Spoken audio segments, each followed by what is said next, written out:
I'm going to be referring mostly to my dissertation project, which was about patient advocates. I've done other projects since, but they have been interview based only.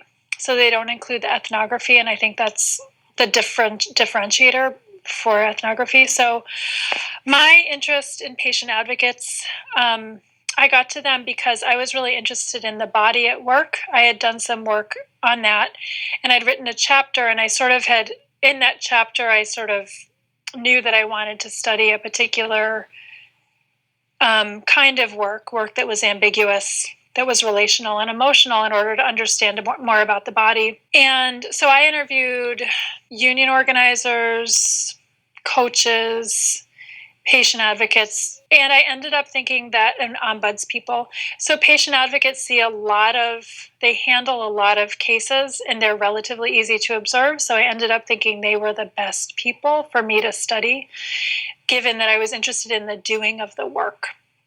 My research access, like my project started with those very general interviews with a wide variety of people in different roles. And then once I settled on patient advocates, I did basically background interviews with about 20 people who knew something about patient advocates, and I attended some conferences. Through that, I got more contacts, and I sort of built up my foundational knowledge about the field, and I didn't know anything about it. So over time, that was how I negotiated my access. So I also had to go, because I was studying a hospital setting, I had to do a lot of extra training with HIPAA, because I wasn't studying, but I was going to have access to confidential health information, and there are a lot of rules about that. So I had gone through all of that by the time I got myself in the field, and everybody knew that. The one other thing that I did is I cold called this phone number. It didn't even have a name attached to it, that I found on a website that was for the patient advocates in the Veterans Health Administration in the VA. I was just looking for a sample, and I just called up this number, and this very friendly lady answered, and she was in charge of the whole system. And she was so welcoming to me. So I interviewed her as one of my background interviewees, and then she gave me access to particular hospitals that fit my criteria, my sampling criteria. Never in a million years would I have guessed that cold calling somebody could result in such fantastic access, but it did in this case. Did people come to trust me? I think that there were signs that people trusted me over time. Specifically, I was observing how patient advocates handled cases, so these unexpected problems in hospitals. And eventually they would ask me for advice. And yet, at the same time, I think for some of them, it always felt awkward to have me following them around and taking notes. But they got used to me, and I felt like I learned my boundaries about when they needed some time by themselves, and we sort of negotiated a boundary of what was comfortable that made me feel like I was still having access to the parts of their work lives that really mattered to me. It was important to me going in that I would enter in knowing that I would make some effort to maintain the relationships, and I'm still in touch with them. Like, I'm Facebook friends with some of them, and this is years later. But at least on some level, we have these ongoing relationships. But I knew when I started that I told them I would share with them what I learned, and I did, even though it took time when I was starting my job and all this stuff, but still, that was really important.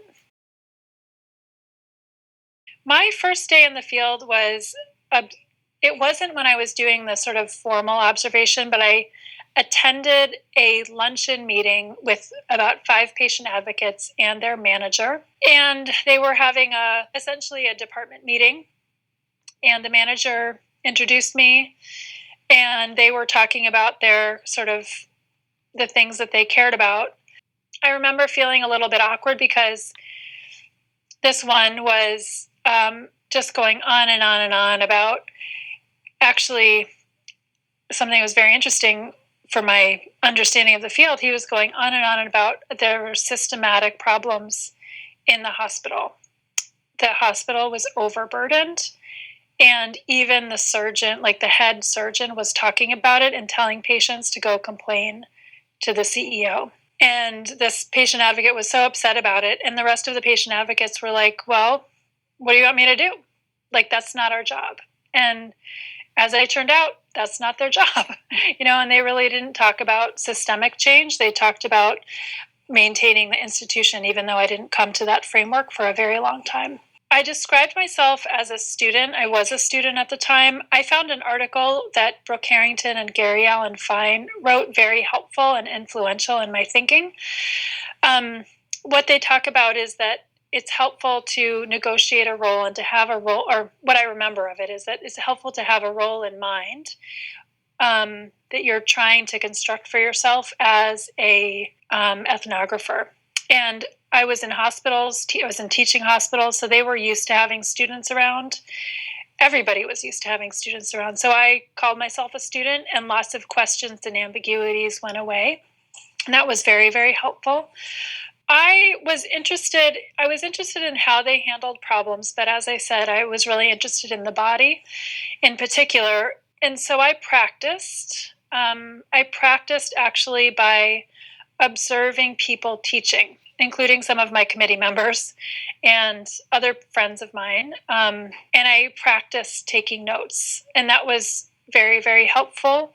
In the end, the body became less important because these other themes were much more important in the data, and that's ended up being most of my focus with the papers that have come out of this. But practicing ahead of time in a low pressure setting was very helpful. Because I was practicing with friends, I could then talk about it with them, and they could tell me about their experience, which really sort of mimics the shadowing process where you're observing, taking notes, and then debriefing with them. And I'm really glad that I had that experience. In terms of being in the field, specifically in the observation, it was exhausting.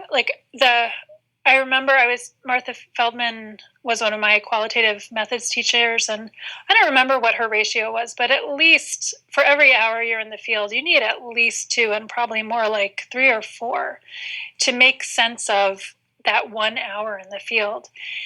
And so I started off doing whole days, like a full work day, but I was so exhausted at the end of it that I felt like it was hard for me to go to my office and take notes, because I was just it's a special kind of attention that you're giving that's very energy sapping. It's exciting, but like when you're done, you sort of realize how much energy you've been spending. And so I ended up doing a mix of half days and full days, and I made sure to alternate so that I wasn't only seeing the mornings or only seeing the afternoons. But that really helped to sort of recognize the level of energy that it took and how much time I needed to really produce high quality field notes to come out of it.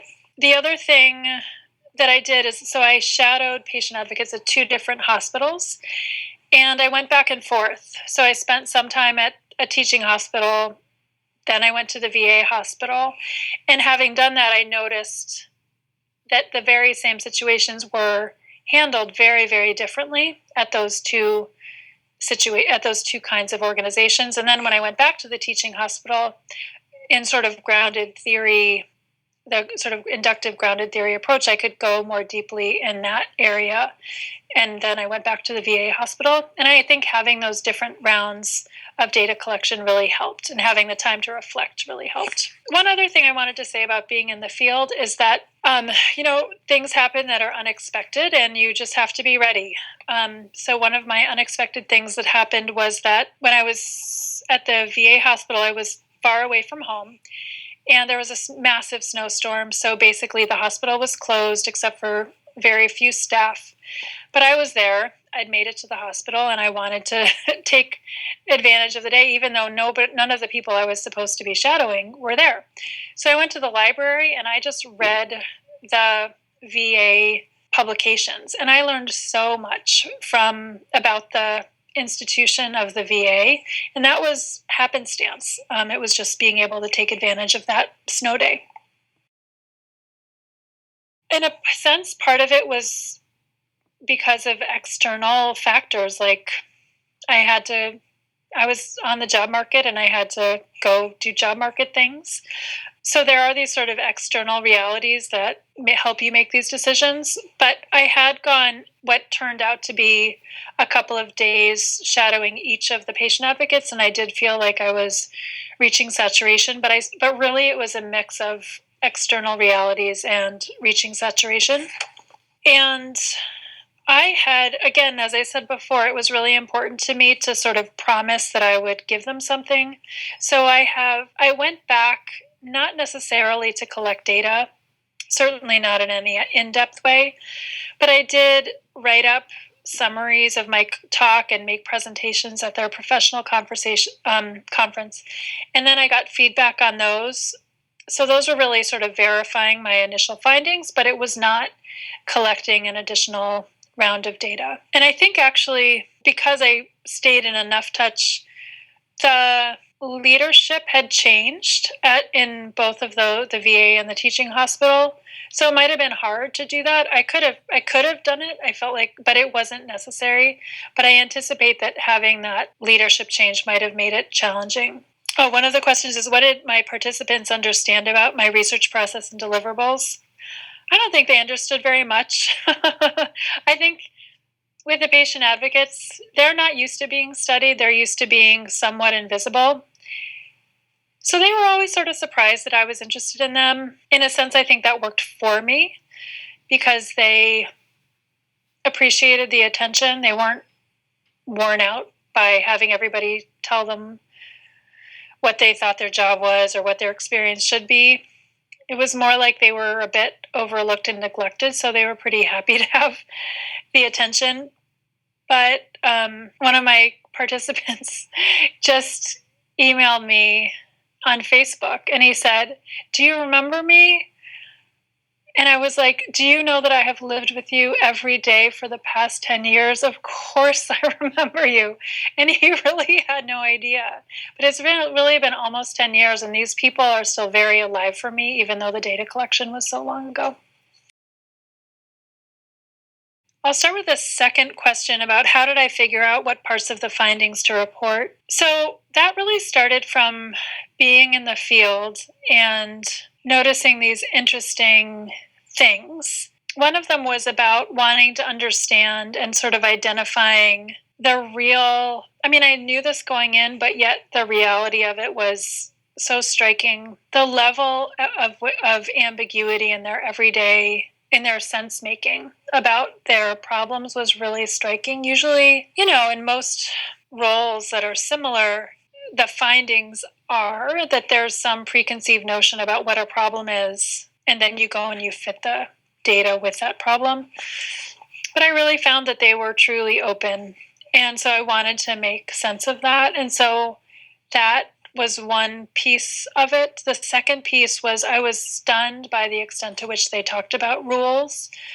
Rules were so much a part of their everyday conversation. It was like talking about the weather for them.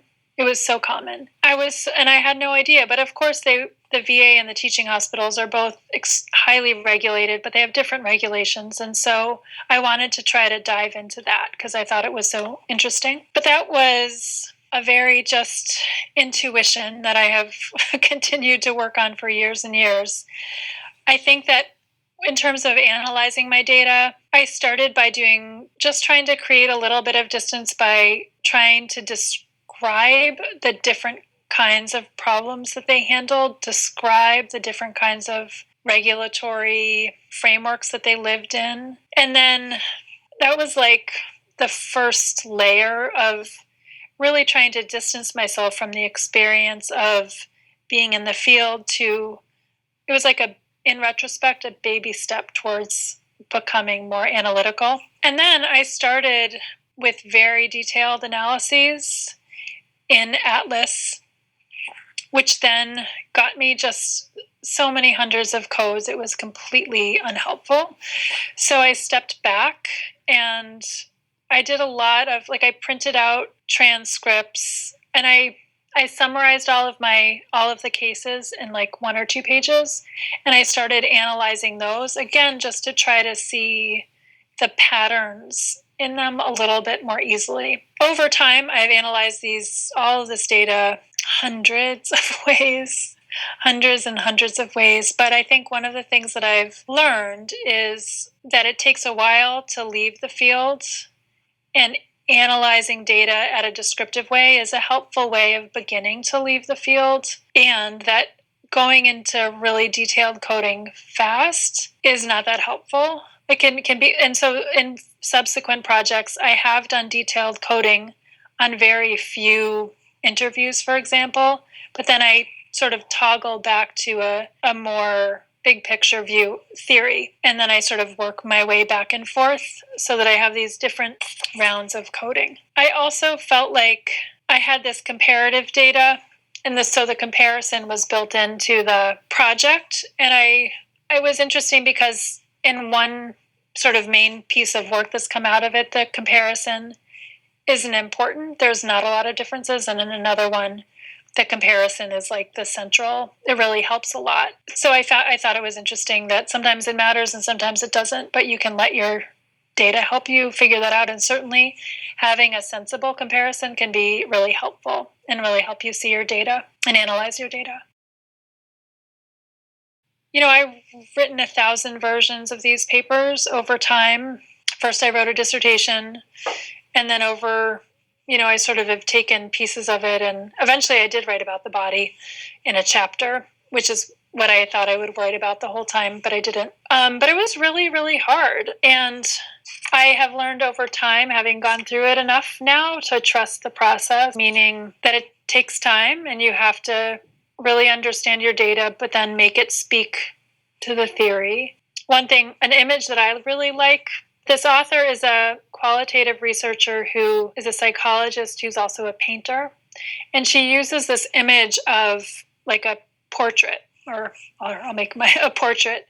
And if you're making a portrait and sort of sketching out the quarters of a face, you can't just do the data and you can't just do the theory without also thinking about the methods and all these other parts.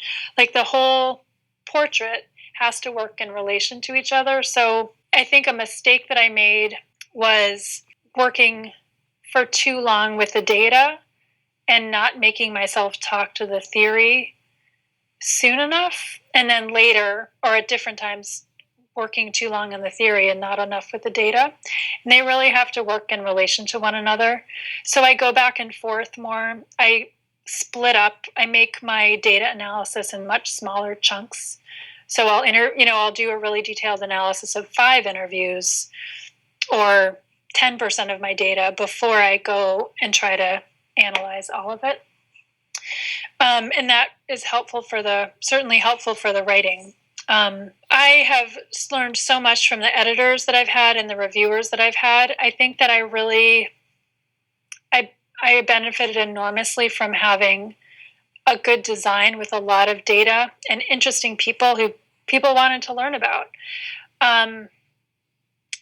Because when I look back at my initial submissions, my initial journal submissions, it's like I had a good story, but they weren't necessarily telling a compelling theoretical story. And the reviewers and the editors really worked with me and helped me shape it in a way that was helpful. I think, as I have said, this project, I started off being interested in the body, and then the papers that have come from it are not about the body. If I had a more narrow, if my initial theoretical interest had not changed so much, then maybe that wouldn't have been my experience. But I found it very helpful, and they asked me such good questions that it then took me forever to answer, but nevertheless they helped me really improve the paper. So that writing just has gone through with all of the papers has just gone through lots of different phases. One of the questions was about, did I get critiques on my methods? I didn't, and I really didn't. But I got critiques on the fit with the theory and making a theoretical contribution. And again, I think that that's so, like, the more you can invest in a really good design, you can much more likely to have a really good payoff later, even if the theory doesn't quite work for qualitative inductive work. I don't know that I would change my earlier steps. I just had to, this is just part of my learning. I learn something new every time I go through this. And I just don't think there's any way around it. At the time that I was collecting the data, I was in grad school where there was a fantastic community. And I went to my first job where there wasn't there weren't other people around who were at this career stage engaged in the work. And it took me quite a while to put in place the community that I really needed to bounce ideas off of and to be able to write drafts and interpret reviews. I did not realize until I was in my job that people get a lot of paid help, paid help to edit, paid help to coach you on your writing, and that there's sort of this whole cottage industry of helpers in addition to the community, your sort of professional and personal community, and you need them all in order to make the process go. One is to choose a topic that you love, because these people are going to be with you for a long time. So you can't be bored by it. And your own interest will fuel your persistence and your curiosity and the creation of really good work. So choosing a kind of work or a role or a problem that you care about is very important. The second is to be ambitious in your data collection plan. I review a ton of qualitative papers, and so often if the data collection is good, even if the theorizing is quite off in the beginning, a really good design will get you the R&R, which you need to make it through the process. So what is a good design? That changes. What was a good design 10 years ago isn't quite the same as a good design now. And there are lots of things that go into it, but it's worth really making sure you think pretty clearly about what would be a good design in your case, given your research question and interest. And the third is to find a community to help you along. If you have it, great. If you don't have it, try to create it. And your community doesn't have to be at your school. It can be,